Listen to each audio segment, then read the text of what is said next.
Welcome back to Cooking on the Wild Side. It's going to be an apricot glaze with cornbread stuffing.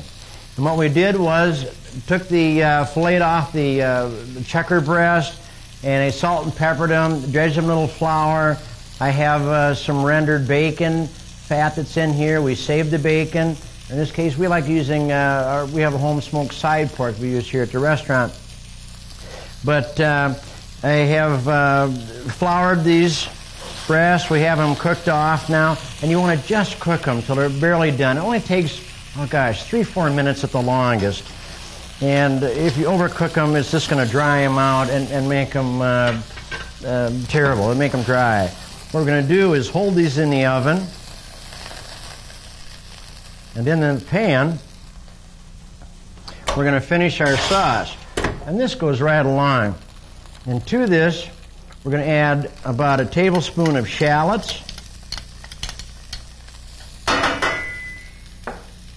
And I'll get my trusty spoon out here to make things a little easier. We're just going to saute these for a second here, kind of sweat them.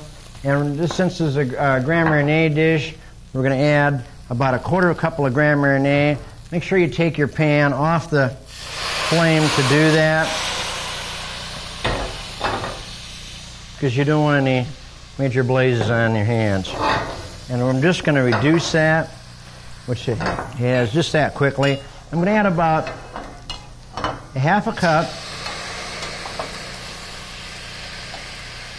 of the chukar stock we got from earlier. I'm cooking down the bones. Oh boy, that's coming up very nicely. And you want to get all those little brown bits.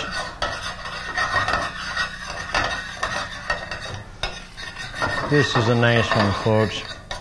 It's a real quick one to do, too. And to this, we're going to add about a teaspoon of fresh thyme and some fresh parsley, about a tablespoon, and about a cup of apricot glaze. This apricot we do in the fall as the different fruits come on. We'll take and put the apricots in the oven and dry them out, reduce them about 50%. And then we'll just put them in a food processor. And, well, first we'll cook them and then do them in a food processor, and we'll freeze them in quart bags. And so they hold very well in the freezer. And when you're doing a dish like this, all you have to do is bring them out, and you have the fresh taste of fall right here. As you can see, that's making a real nice sauce.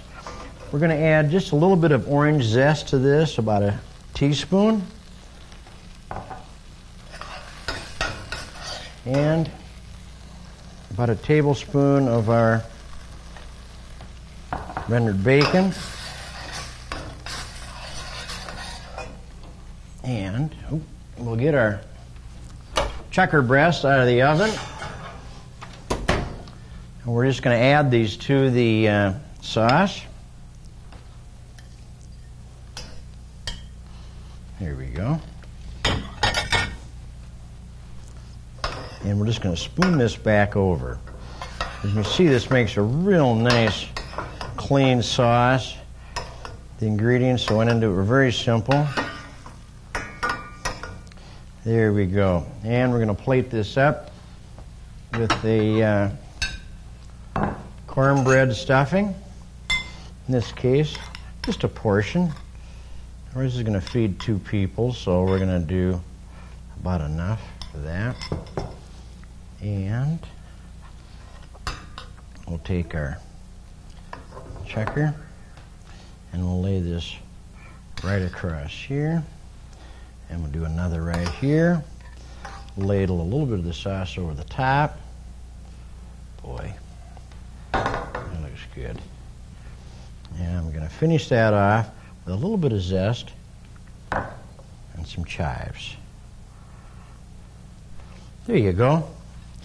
And that's chukar breast in apricot glaze with cornbread stuffing.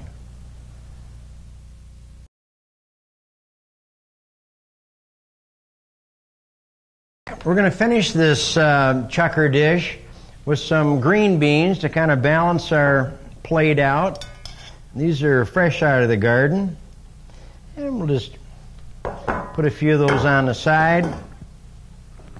And there you have it.